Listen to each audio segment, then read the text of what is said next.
Diziam que ela não era ninguém, apenas uma sombra a dormir em cima de um cartão fora dos esgotos. Mas quando 4 balas de ponta oca rasgaram o ar, apontadas diretamente para o coração do filho do homem mais perigoso, essa ninguém fez o impensável. Ela não fugiu. Ela não gritou. Ela saltou na frente da arma. A mulher sem abrigo levou 4 balas para salvar o herdeiro do império mafioso Moretti. Mas quando os cirurgiões cortaram os seus trapos para salvar a sua vida, encontraram uma marca de nascença e um arquivo que congelou a máfia no seu caminho. Quem era ela realmente? E por que a sua sobrevivência ameaça derrubar todo o submundo? Não vai acreditar na reviravolta desta história. O vento de dezembro em Chicago não soprou apenas, ele mordeu, ele mastigou camadas de lã e ganga. Mas para James, que vestia apenas um casaco com capuz fino, manchado de gordura e demasiado grande, e calças de ganga rasgadas, o vento era como 1000 agulhas a perfurar os ossos. James sentou-se encolhida contra a fria fachada de tijolos do imponente edifício do Moretti Sovereign Bank, na West Walker Drive. Ela era invisível. Esse era o superpoder dos sem-abrigo. Homens de negócios em fatos de 3 peças passavam por cima das suas pernas, como se ela fosse um jornal descartado. Mulheres com sapatos Louboutins desviaram o olhar, apertando com mais força as suas bolsas Prada, com medo do contágio da pobreza. James não se importava. A invisibilidade era segura. A invisibilidade significava que ninguém perguntava sobre o passado, sobre a cicatriz que percorria a sua coluna, ou porque uma mulher com o vocabulário de uma estudiosa estava a vasculhar um caixote do lixo à procura de um bagel meio comido. Eram 16h15. Pontualmente, a cavalgada preta mate chegou. 3 Cadillac Escalades blindados pararam com um guincho na berma. As pesadas portas se abriram e homens com fones de ouvido e paletós abaulados se espalharam, examinando o perímetro com olhos de predadores. Eles eram os fantasmas, a guarda de elite de Lorenzo Moretti. Lorenzo, o Moretti de Ferro, o Coduti Carpi, o homem que possuía metade dos políticos de Illinois e assustava a outra metade a ponto de se aposentarem mais cedo. Ele saiu do veículo do meio, um homem gigante em um terno cinza feito sob medida, irradiando uma aura de controle assustador. Mas James não estava a observá-lo. Ela estava a observar o menino. Léo. Ele tinha 6 anos e segurava uma revista em quadrinhos vintage. Ele tinha os cachos escuros do pai, mas nenhuma da dureza. Ele parecia pequeno, frágil e totalmente deslocado neste mundo de aço blindado e homens silenciosos. «Papá, olha!» exclamou Léo, apontando para um pombo a bicar uma migalha perto da bota de James. «Lou, entra aí agora!» ordenou Lorenzo com a sua voz grave e áspera como uma betoneira. Ele não olhou para o pombo. Não olhou para James. Ele examinou os telhados. Tudo aconteceu num piscar de olhos. James viu primeiro porque estava a olhar do chão para o outro lado da rua, no reflexo do espelho lateral de uma carrinha de entregas estacionada. Ela viu o brilho, não um flash de câmera, mas o sol refletindo num silenciador. Um sedã preto entrou silenciosamente na rua. A janela traseira abriu-se apenas alguns centímetros. O cano de uma AR-15 com silenciador apareceu preto contra o céu cinzento. A equipa de segurança estava a olhar para os telhados. Estavam à procura de atiradores furtivos. Não estavam a olhar para o sedã que se movia lentamente no trânsito. Leu. Lorenzo virou-se, sentindo a mudança no ar, estendendo a mão para o seu filho. Mas ele estava a 3 passos de distância. Demasiado longe. O primeiro estalo da espingarda com silenciador soou como um chicote. James não pensou. O instinto, enterrado sob 3 anos de trauma e fome, veio à tona. Ela não se levantou. Ela se lançou. Ela saltou de sua posição agachada como uma mola enrolada. Um borrão de tecido cinza sujo. Tip, flip, flip, flip. 4 tiros. Lorenzo assistiu paralisado de horror enquanto a figura suja colidia com seu filho, derrubando o menino no pavimento gelado. James sentiu os impactos. No início não pareciam dor. Pareciam marretas. A primeira bala estilhaçou o ombro direito dela. A segunda perfurou as costelas. A terceira raspou o quadril. A quarta alojou-se em algum lugar profundo nas costas, perto da coluna. Ela bateu com força no concreto, envolvendo o corpo em torno da criança que gritava, enrolando-se em uma concha protetora. Proteger o amanhecer. Proteger o menino. A rua entrou em caos. Lorenzo sacou a sua arma, uma 1911 personalizada, atirando às cegas no sedã em fuga, estilhaçando o seu para-brisa traseiro. Mas o carro arrancou com um guincho, desaparecendo no trânsito da hora de ponta. O silêncio voltou, ensurdecedor e pesado. Lorenzo caiu de joelhos. Léo. O menino chorava, aterrorizado, coberto de sujeira, mas vivo. Ele rastejou para fora de debaixo da pilha de trapos. Papá, ela caiu em cima de mim. Lorenzo agarrou o seu filho, verificando se ele estava a sangrar. Não havia sangue nem um arranhão. Ele entregou o menino a Marco, o seu chefe de segurança. Leve-o para o carro. Vá para o esconderijo agora. Lorenzo voltou a sua atenção para o pavimento. A mulher sem abrigo estava deitada de bruços numa poça de sangue escuro que se expandia rapidamente. A neve ao seu redor estava a ficar rosa. Ela tremia. A sua respiração era irregular e ofegante. Lorenzo Moretti, um homem que ordenava assassinatos sem pestanejar, sentiu um estranho aperto no peito. Ajoelhou-se ao lado dela. O cheiro de roupa suja e suor velho era dominado pelo cheiro metálico de cobre do sangue. Estendeu a mão, virando-a gentilmente. O rosto dela estava manchado de lama, mas os olhos estavam abertos. Eram de um verde surpreendente, penetrando através da sujeira. Estavam a perder o foco. Tu, sussurrou Lorenzo. Quem é você? James tentou falar. Os seus lábios se moveram, com sangue borbulhando no canto da boca. Ela agarrou a lapela do seu terno caro com uma mão coberta de sujeira. O seu aperto era surpreendentemente forte. O bolso, ela sussurrou. Verifique. O bolso. A sua mão ficou mole. Os seus olhos reviraram. Chefe, os policiais estão a 2 minutos daqui. Temos de ir. Marco gritou, correndo de volta. Deixe-a. Os paramédicos vão cuidar disso. Lorenzo olhou para a mulher que acabara de absorver o metal destinado ao seu único filho. Ele olhou para o sangue manchando as suas mangas. Não, Lorenzo rosnou, levantando-se e levantando o corpo quebrado dela nos braços com a mesma facilidade com que levantaria uma criança. Ela não pesava nada, apenas ossos e trapos. Ela vai conosco. Chefe, ela é uma vagabunda. Ela pode estar armada. Pode estar. Ela levou 4 tiros pelo meu filho, Marco. A voz de Lorenzo ecoou pela rua como um trovão. Se ela morrer, tu morres. Conduz. A ala privada de traumatologia do St. Jude's Mercy Hospital estava totalmente fechada. Ninguém entrava, ninguém saía. Todo o 4º andar era propriedade da família Moretti, uma doação feita há 5 anos, depois que a esposa de Lorenzo morreu naquele mesmo prédio. Lorenzo andava de um lado para o outro na sala de espera, seu terno cinza arruinado, rígido com o sangue seco de um estranho. Ele se recusava a trocar de roupa. Precisava se lembrar do custo. Léo estava seguro na mansão com uma legião de guardas. Mas Lorenzo não podia sair. Ele observava as portas duplas da sala de cirurgia. Eles estavam lá às 6 horas. Chefe, Marco se aproximou segurando um tablet. Ele parecia inquieto. Temos um nome? Perguntou Lorenzo, sem parar de andar de um lado para o outro.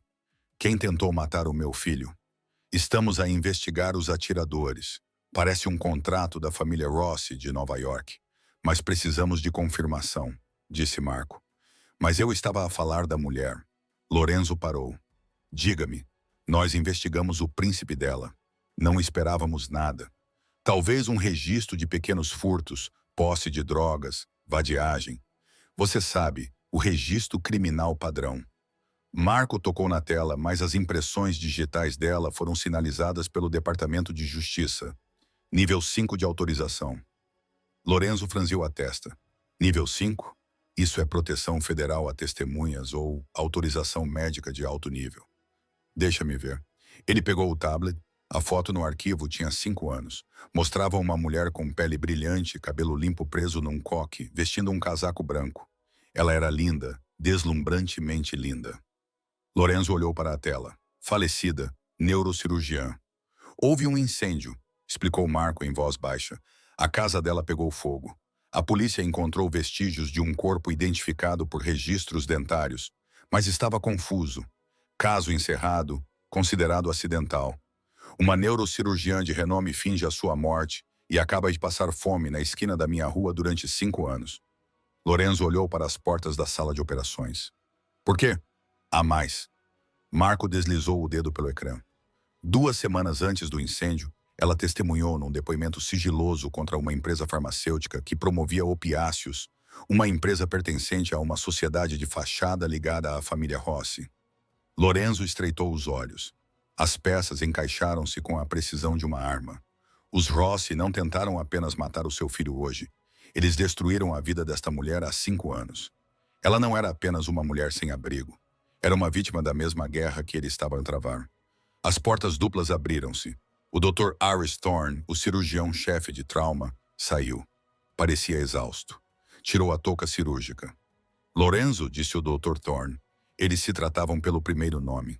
Ela sobreviveu? É um milagre. Mas sim, Thorne suspirou. Removemos 3 balas. A quarta está alojada contra a vértebra L4. Se a removemos, ela ficará paralisada. Se a deixamos, ela pode migrar e matá-la. Deixamos por enquanto. Ela vai acordar, ela está em coma, induzido. O corpo dela está gravemente desnutrido. Lorenzo, ela tem fraturas curadas nas mãos, feridas defensivas, talvez com anos, sinais de fome prolongada. Sinceramente, não sei como ela teve forças para se levantar, quanto mais para derrubar uma criança. Lorenzo olhou através da janela de vidro da UTI. Viu a forma frágil ligada a uma dúzia de máquinas. A ninguém. Dr. James Vance. O que quer que ela precise, disse Lorenzo, baixando a voz para um sussurro perigoso. Providencie. Se ela precisar de sangue, use o meu. Se precisar de um especialista, traga-o de Zurique. Ela não morrerá hoje. Ela está estável por enquanto, mas quando acordar, sentirá muita dor. Quando ela acordar, Lorenzo ajeitou os botões de punho. Preciso de saber por que uma mulher morta está a salvar o meu filho. Passaram-se 3 dias até ela abrir os olhos. James sentiu o calor primeiro. Durante 5 anos, ela esteve fria, com um frio que lhe penetrava os ossos. Mas agora estava a flutuar em algo macio, linho, cobertores pesados. O ar cheirava a antisséptico e lavanda. Ela entrou em pânico. O pânico era o seu estado normal. Estar a dormir significava estar vulnerável. Estar quente significava que alguém queria alguma coisa. Os seus olhos se abriram rapidamente. Ela tentou se sentar, mas um grito de agonia rasgou o seu peito. As máquinas ao seu redor apitaram freneticamente. Calma, calma, ordenou uma voz grave. Uma mão grande pressionou suavemente o seu ombro para baixo. Não foi rude, mas foi firme. James pestanejou, a sua visão clareando. Ela não estava numa cela de prisão. Ela não estava num abrigo. Ela estava numa sala que parecia uma suíte de hotel 5 estrelas, mas com equipamentos médicos alinhados nas paredes, e sentado numa poltrona de couro, ao lado da sua cama estava o próprio diabo. Ela reconheceu-o instantaneamente. Todas as almas nas ruas de Chicago conheciam Lorenzo Moretti. Você não olhou nos olhos dele. Você foi para o outro lado. O coração de James batia forte contra as suas costelas machucadas. Leo, ela sussurrou. A sua voz era como lixa. O menino. Lorenzo inclinou-se para a frente. O luar iluminava o seu queixo afilado. Ele parecia cansado. O meu filho está vivo. Ele está a jogar videogame no quarto dele. Ele pergunta por você a cada hora. James soltou um suspiro que nem sabia que estava prendendo. Lágrimas brotaram dos seus olhos. Que bom. Ele é pequeno. Não devia ver isso. Levaste 4 tiros de munição 5,56, disse Lorenzo, afirmando isso como se fosse uma transação comercial. Por quê? James olhou para o teto. Eu vi a arma. Podias ter corrido. Podias ter te abaixado. A maioria das pessoas teria feito isso. Crianças estão fora de questão, sussurrou James. Era uma regra do universo em que ela ainda acreditava. Mesmo depois que o universo a destruiu, ele tinha uma revista em quadrinhos. Ele era apenas um menino. Lorenzo a estudou. Ele já havia interrogado homens durões, espiões e traidores. Ele sabia reconhecer um mentiroso. Ela não estava a mentir, mas estava a esconder algo. Dr. Vance, disse Lorenzo suavemente. A reação foi visceral. James recuou como se ele a tivesse esbofeteado. O monitor cardíaco disparou para 140. Ela virou a cabeça para o lado, respirando superficialmente. Não conheço esse nome. Não me insulte. Lorenzo levantou-se. Caminhou até a janela, olhando para o horizonte da cidade. James Vance, neurocirurgião pediátrico, morreu num incêndio há 5 anos. Só que ela não morreu. Ela fugiu. Por favor, a voz de James falhou. Ela tentou se encolher, mas a dor a impediu. Se você disser esse nome, eles vão me encontrar. Por favor, me deixe ir. Me coloque de volta na rua. Não direi uma palavra sobre o seu filho. Prometo, as pessoas de quem você fugiu. Lorenzo voltou-se para ela, sua silhueta escura e imponente. Os Rosses? James empalideceu sob o bronzeado dela. Como? Porque foram eles que te atiraram há 3 dias. Eles estavam a mirar no meu filho, mas atingiram um fantasma do passado deles. Lorenzo caminhou até a beira da cama. Ele se inclinou sobre ela, aterrorizante e belo em sua raiva. Não vais voltar para a rua, James. Não posso ficar aqui, ela chorou. Eles têm olhos em todos os lugares. Se souberem que estou viva, vão terminar o serviço. Vão matar qualquer pessoa perto de mim. Deixe-os tentar. A voz de Lorenzo era baixa, vibrando com uma promessa letal. Ele colocou a mão na grade da cama dela, inclinando-se para perto. A sua colônia, sândalo e pólvora encheram os sentidos dela. Salvaste a última coisa boa da minha vida. Lorenzo disse, agora pertences à família Moretti, e nesta família protegemos os nossos. Não sou da família, sussurrou ela. Sou uma vagabunda. Não. Lorenzo estendeu a mão e afastou uma madeixa de cabelo da testa dela. O toque foi elétrico, chocando ambos. És a mulher que sangrou pelo meu sangue. A partir deste momento, estás sob a minha proteção. A família Rossi pensa que estás morta. Ótimo! Vamos manter assim até eu estar pronto para destruir o mundo deles. Ele pressionou um botão na mesa de cabeceira. Enfermeira, ela acordou. Traga o caldo e diga ao Marco para preparar o carro. Carro? James perguntou fracamente. Para onde vamos? O hospital não é seguro o suficiente, Lorenzo declarou. Vais para a minha propriedade. É uma fortaleza. Vais te curar lá. Não tenho escolha, tenho? Lorenzo parou na porta. Ele olhou para ela e, pela primeira vez, o gelo em seus olhos derreteu um pouco. Você teve uma escolha na calçada, James. Você escolheu morrer por um estranho. Agora estou escolhendo deixá-la viver. A propriedade Moretti não era uma casa. Era uma nação soberana cercada por muros de pedra de 3 metros e patrulhada por homens com pastores alemães. Localizada nas falésias de Lake Forest, era uma fortaleza de calcário e vidro. James foi instalada na ala leste, uma suíte de hóspedes maior do que todo o apartamento em que ela morava antes de sua vida desmoronar. Na primeira semana, seu mundo foi uma névoa de controle da dor e fisioterapia. Ela estava apavorada. O luxo não a confortava. Ele a sufocava. Os lençóis de seda pareciam armadilhas.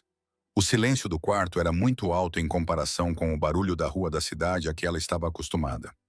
Sempre que a porta se abria, ela se assustava, esperando um assassino. Mas geralmente era Isabela, a governanta italiana idosa, que lhe trazia sopa e murmurava orações em napolitano.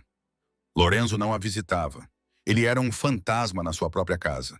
A sua presença só era sentida através dos guardas armados posicionados do lado de fora da porta dela.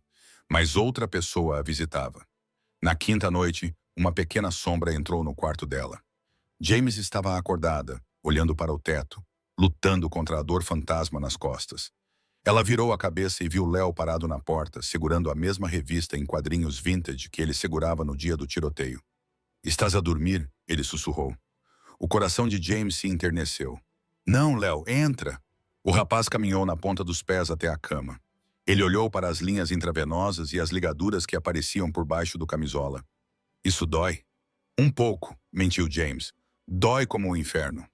O meu pai diz que és uma heroína, disse Léo solenemente. Ele diz que os heróis conseguem tudo o que querem. Queres a minha revista em quadrinhos? É do Homem-Aranha, é raro. James sorriu, o primeiro sorriso genuíno que ela sentia há anos.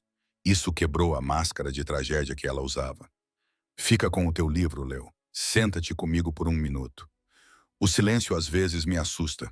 Eu também, desde os barulhos altos. Não gosto do silêncio. Eles sentaram-se em silêncio.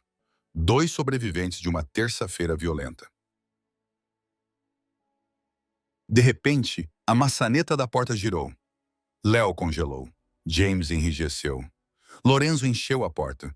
Ele estava de camisa de mangas curtas, gravata desamarrada, um copo de uísque na mão. Parecia exausto. Viu o filho sentado ao lado da cama da mulher estranha. Léo, disse Lorenzo com voz severa, mas sem raiva. Já passa da meia-noite. Eu estava a protegê-la, papá, disse Léo, estufando o peito como ela fazia comigo. A expressão de Lorenzo mudou. Um lampejo de algo cru passou por seus olhos. Ele entrou no quarto, com o cheiro de uísque caro e perigo a segui-lo. Ele pegou o filho no colo. Fizeste bem, Piccolo. Mas ela precisa descansar. Ele entregou Léo a uma ama que esperava no corredor e fechou a porta. Agora era apenas o amanhecer e o médico. Lorenzo não saiu. Ele caminhou até o pé da cama dela.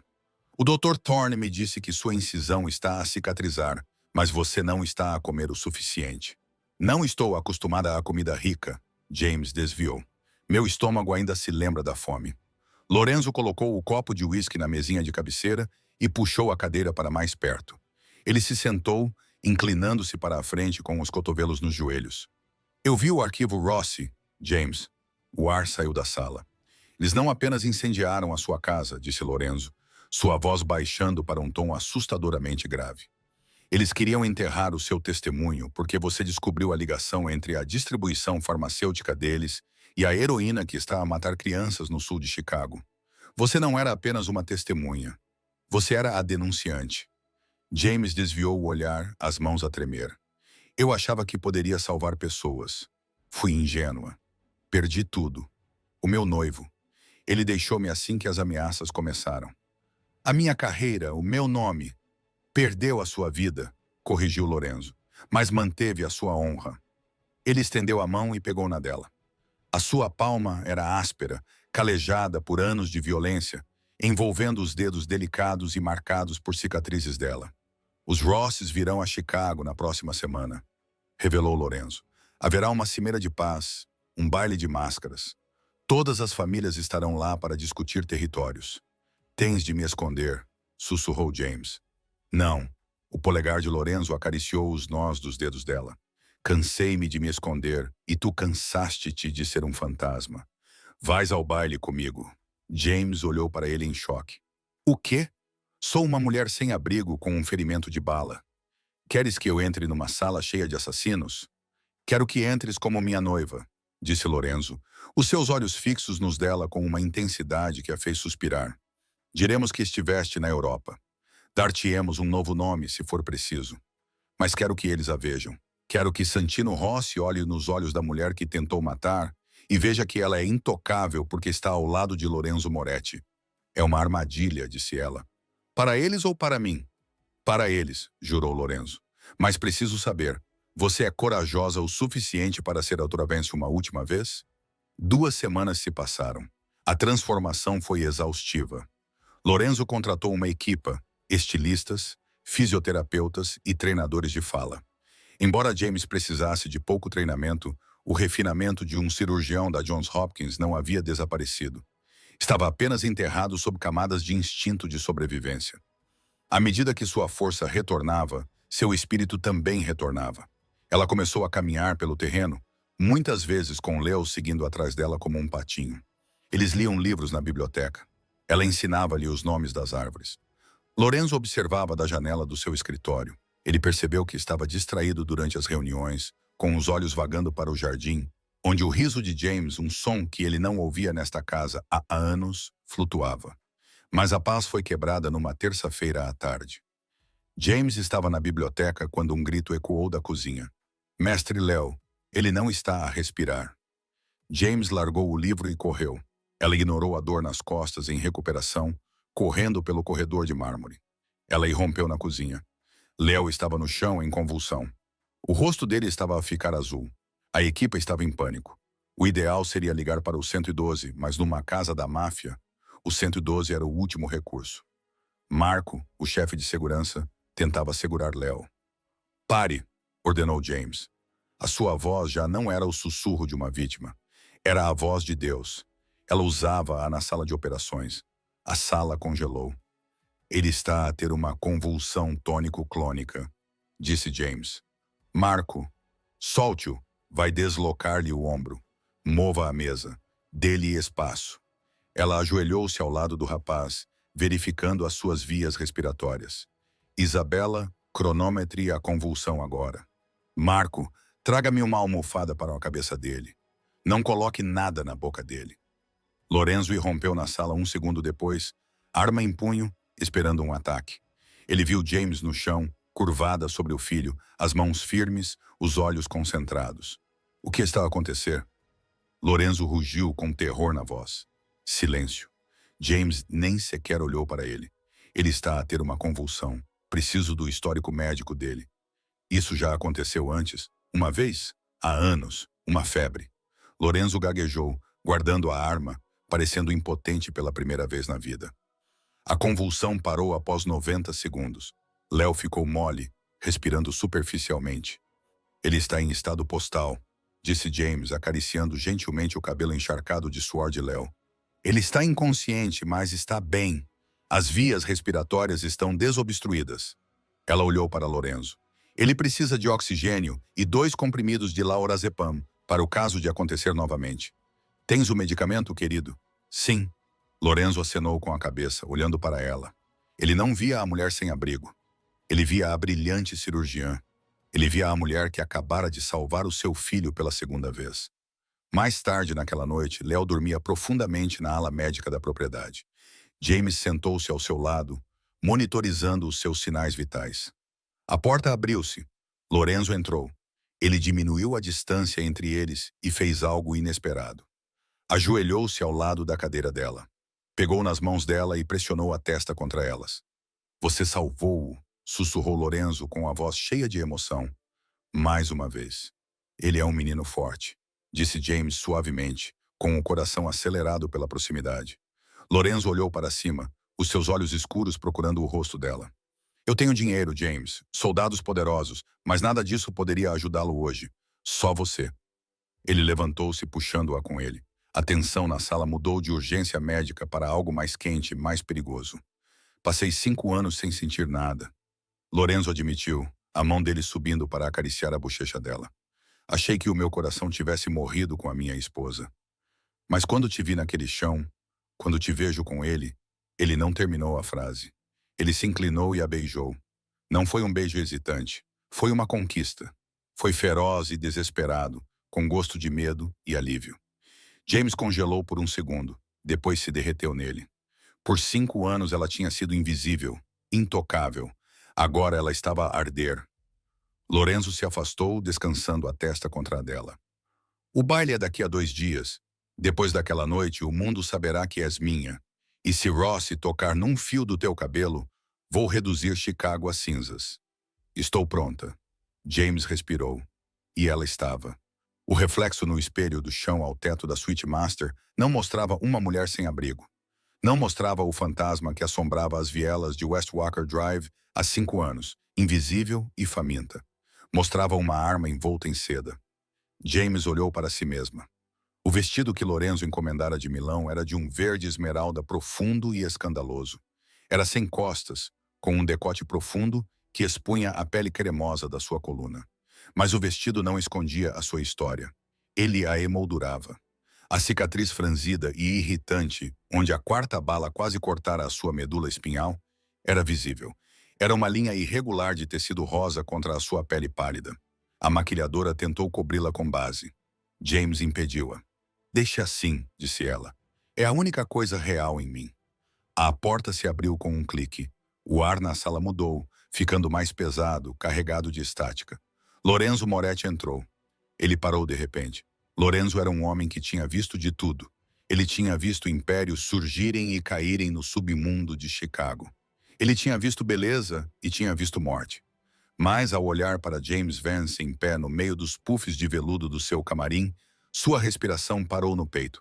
Ele caminhou lentamente em direção a ela, como alguém se aproxima de um animal selvagem que pode morder ou fugir. Ele vestia um smoking azul escuro, com um corte tão preciso que poderia cortar vidro. Ele parou alguns centímetros atrás dela, seus olhos escuros encontrando os dela no reflexo do espelho.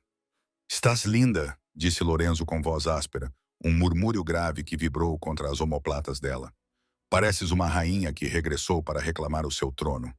Sinto-me uma impostora, sussurrou James, com as mãos a tremer ligeiramente enquanto alisava a seda sobre as ancas. O Dr. Vance morreu num incêndio.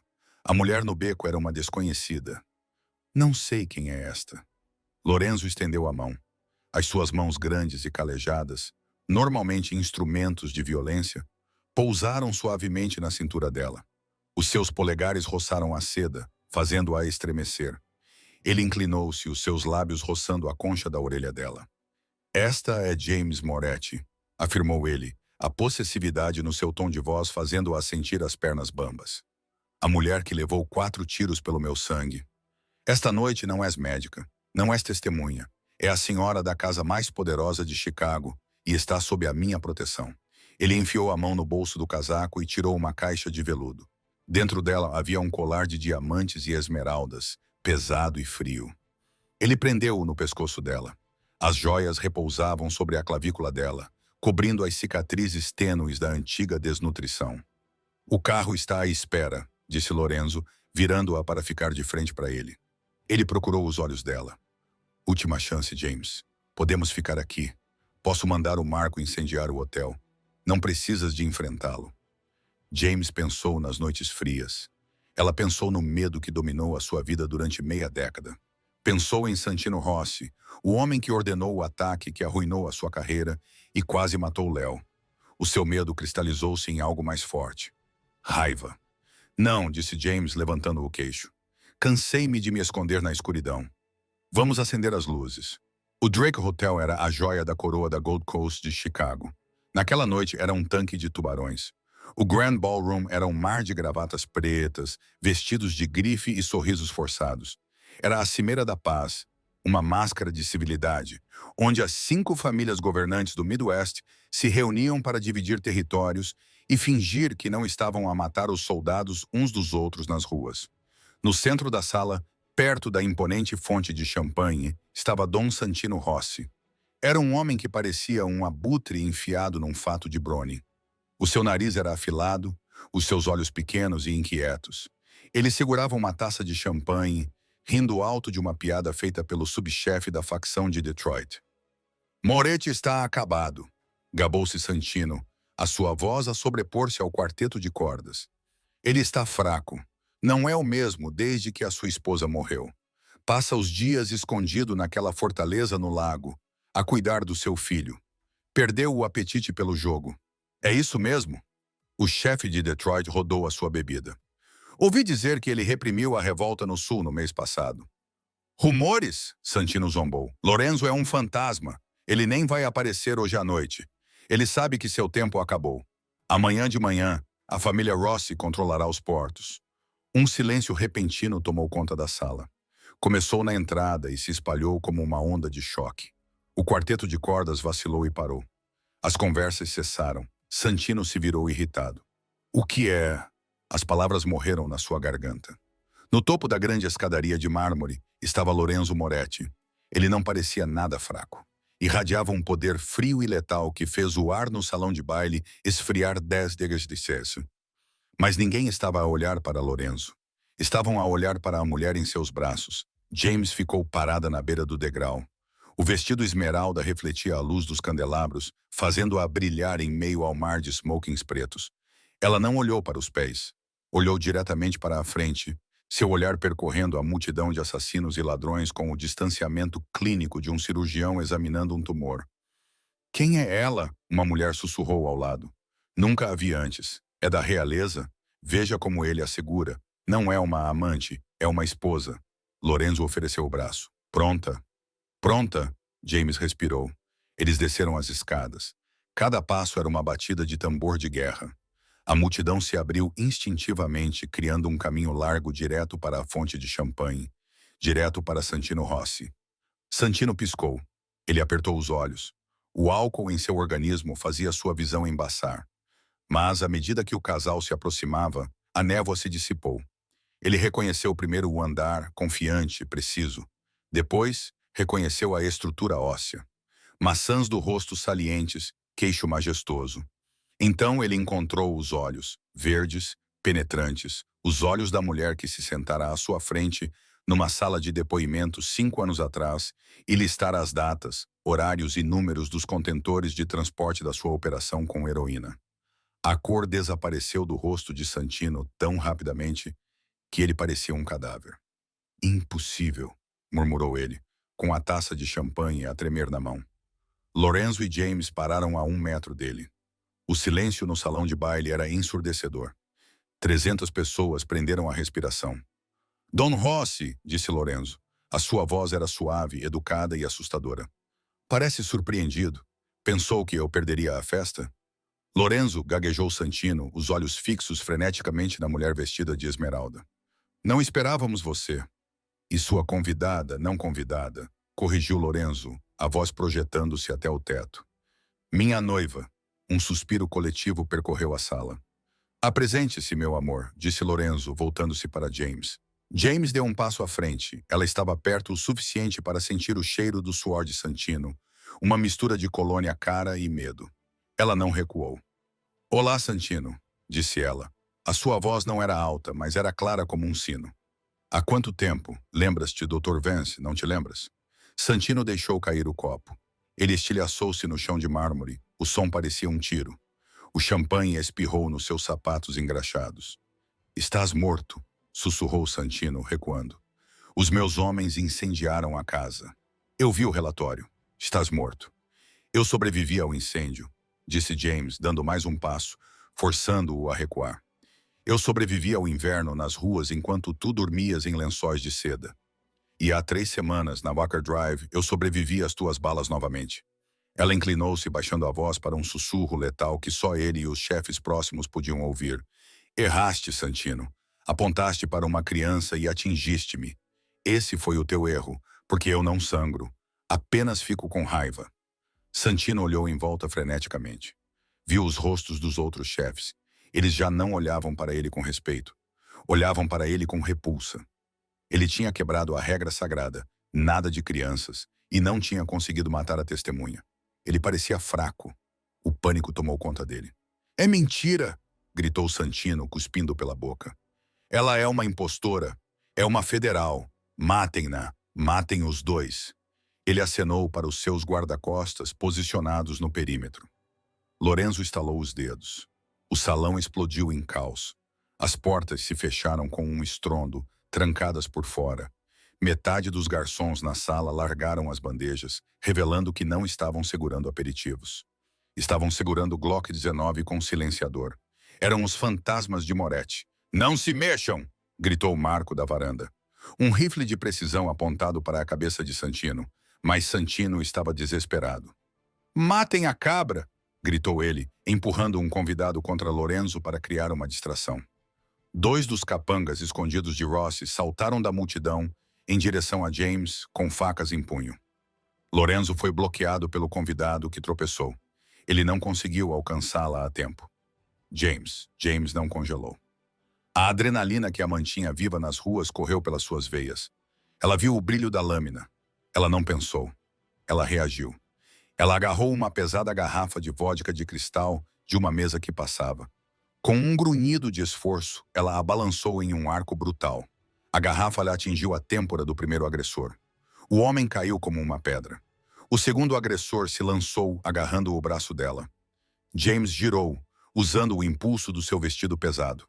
Ela enfiou o salto do seu sapato de salto alto na rótula dele com precisão cirúrgica. A articulação se quebrou enquanto ele gritava e se curvava. Ela deu uma joelhada no nariz dele. Ele desabou, espirrando sangue na bainha esmeralda do vestido dela. Lorenzo chegou até ela 1 segundo depois, disparando 2 balas nos atacantes para garantir que ficassem no chão. Ele agarrou a cintura dela, os olhos arregalados pela adrenalina e admiração. Eu te disse, James ofegou, afastando uma mecha de cabelo do rosto dela. Aprendi a lutar pelo meu lugar na calçada. Lembre-me de nunca a deixar zangada. Lorenzo sorriu ferozmente. Tiros ecoaram do outro lado da sala. Os homens de Rossi estavam a enfrentar a equipa de Marco. Temos de ir. A mensagem foi entregue. Lorenzo gritou por cima do barulho. Ele agarrou a mão dela e correram. Não saíram pela frente. Passaram pela entrada de serviço. Correram pelas cozinhas do hotel, assustando os cozinheiros, derrubando carrinhos de talheres. O barulho do metal e os gritos dos cozinheiros criaram uma cacofonia de fuga. Eles saíram para o beco gelado de Chicago. O ar frio atingiu a pele corada deles como uma bofetada. O SUV blindado estava à espera com o motor ligado e as portas traseiras abertas. Eles mergulharam no banco de trás. Vai, vai, vai. Lorenzo bateu na divisória. O motorista acelerou. O veículo pesado saiu do beco com um guincho, pneus fumegando, entrando no trânsito da Lakeshore Drive. Dentro do carro, o silêncio voltou, pesado e denso. James recostou-se no banco de couro, o peito arfando. Ela olhou para as mãos. Elas tremiam violentamente. A adrenalina estava a cair. Lorenzo puxou-a para os seus braços. Ele não se importava com o sangue no vestido dela ou o suor na testa. Ele a abraçou como se ela fosse a coisa mais preciosa do mundo. Você foi magnífica, ele sussurrou em seus cabelos. Você viu a cara dele? Você o destruiu, James. Sem disparar um único tiro, você destruiu a reputação dele. Ele está acabado. James enterrou o rosto no pescoço dele, inalando o cheiro de sândalo e pólvora. Acabou? Podemos parar de fugir agora? Sim, Lorenzo beijou a testa dela. Hoje à noite vamos comemorar. Amanhã, acabamos com o resto da organização dele. Mas a guerra está ganha. Tu estás segura. Léo está seguro. A menção do nome do menino fez James sorrir. Léo, prometi que leria uma história para ele antes de dormir. Precisamos voltar. Chegaremos em casa em 20 minutos. Lorenzo olhou para o relógio. Ele está com o tutor e provavelmente já está a dormir. De repente, um zumbido rompeu o silêncio da cabine. Não era o telemóvel de Lorenzo. Era o de James, o telemóvel descartável encriptado que Lorenzo lhe dera naquela manhã para emergências. Apenas 3 pessoas tinham o número. Lorenzo, Marco e o chefe da segurança da casa. James tirou-o da sua bolsa. O ecrã brilhava intensamente no carro escuro. Um nó frio de pavor apertou-lhe o estômago. Ela olhou para Lorenzo. Ele viu o ecrã e ficou rígido. Atende, ordenou ele com a mão a mover-se para o coldre. Coloca no altifalante. James pressionou o botão. A sua mão tremia tanto que quase deixou cair o aparelho. Alô? Havia estática na linha. Então uma voz falou. Era digitalmente alterada, mecânica e grave. Mas a malícia por trás dela era inconfundível. Quem é? Lorenzo gritou. Se você tocar nela, James parou de respirar. Verifique o banco de trás. A voz zombou.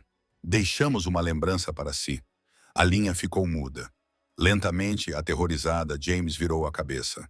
Ela olhou por cima do console de couro para a terceira fila de bancos, o lugar onde Léo costumava sentar-se quando o iam buscar.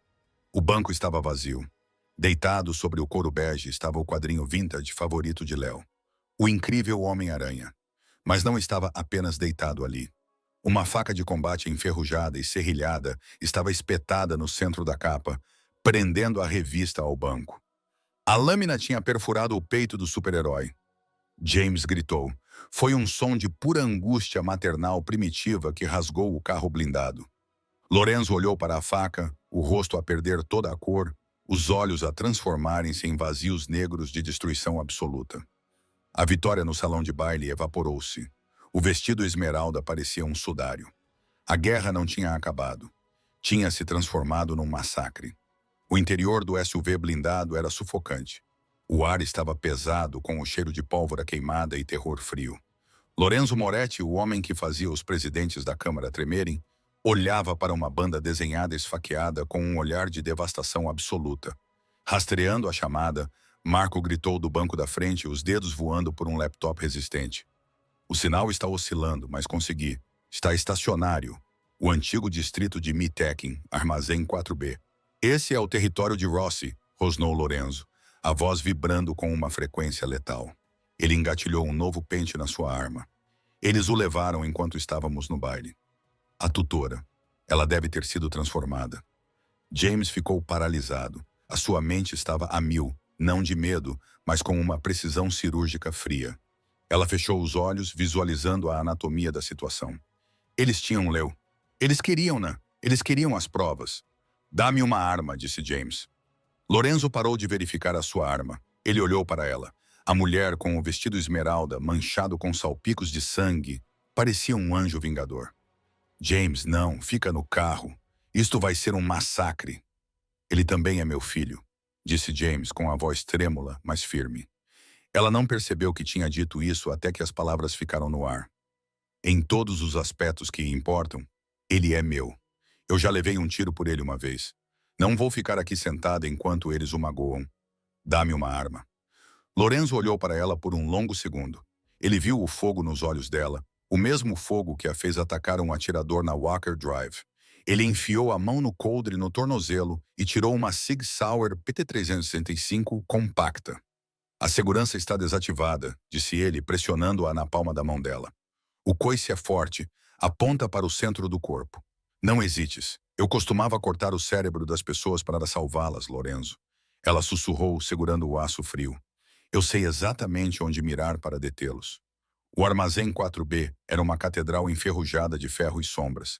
A chuva batia incessantemente contra o telhado de metal corrugado, mascarando o som da equipa de Moretti invadindo o perímetro. Lorenzo sinalizou para Marco e os fantasmas flanquearem os lados. Ele entraria pela porta da frente. Ele seria a distração. James deveria esperar nas sombras das passarelas acima. Lorenzo chutou as portas para abri-las. O armazém era iluminado por um único holofote.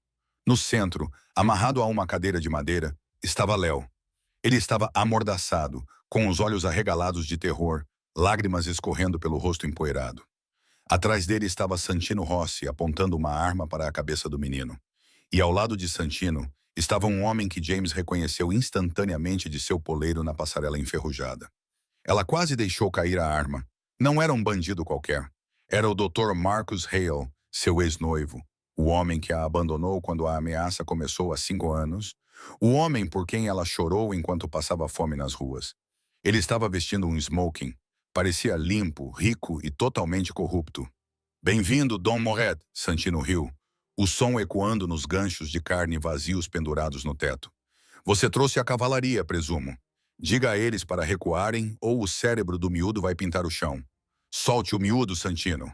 Lorenzo avançou, mãos levantadas, os olhos procurando um ângulo de tiro limpo. Isso é entre nós. É entre todos nós. Marcos deu um passo à frente, a voz suave e arrogante. Onde ela está, Lorenzo? Onde está James? Ela está no carro. Lorenzo mentiu com desenvoltura. Mentiroso. Marcos cuspiu. Eu a conheço. Ela tem complexo de heroína. Ela está aqui. Posso sentir o cheiro do seu perfume barato. Ele olhou ao redor das sombras.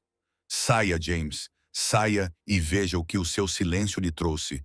James sentiu a bile subir pela garganta. Marcos não era apenas um covarde. Ele era o arquiteto da sua miséria.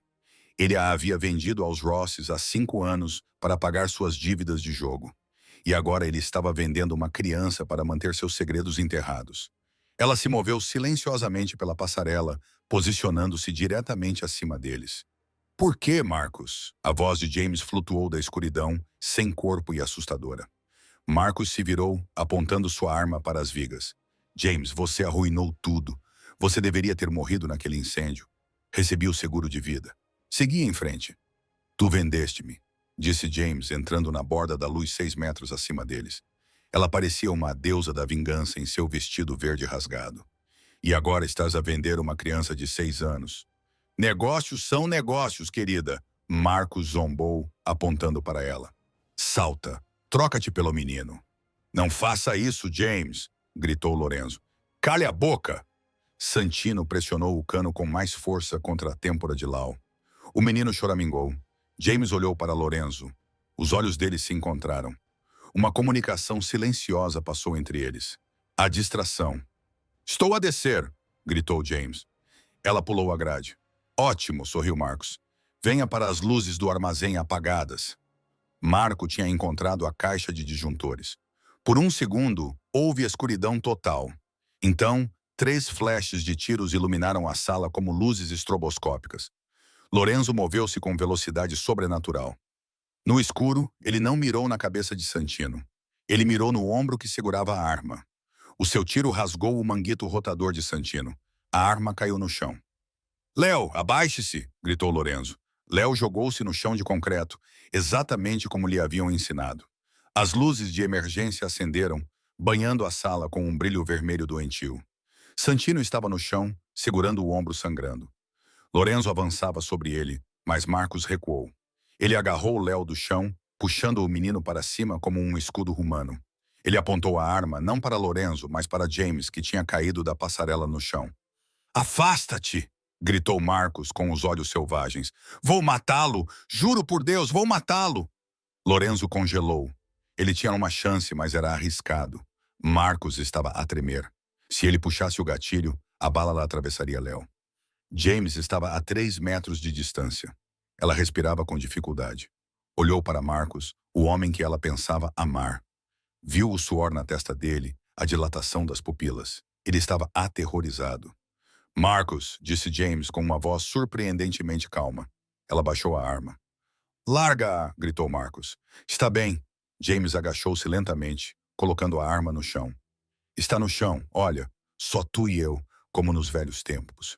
Tu arruinaste a minha vida, soluçou Marcus com a arma a tremer. Eu tive de fazer isso. As dívidas. Eu sei.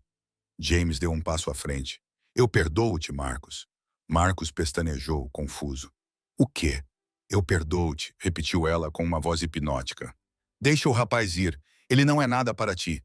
Eu sou quem tu queres. Eu sou a testemunha. Marcus hesitou.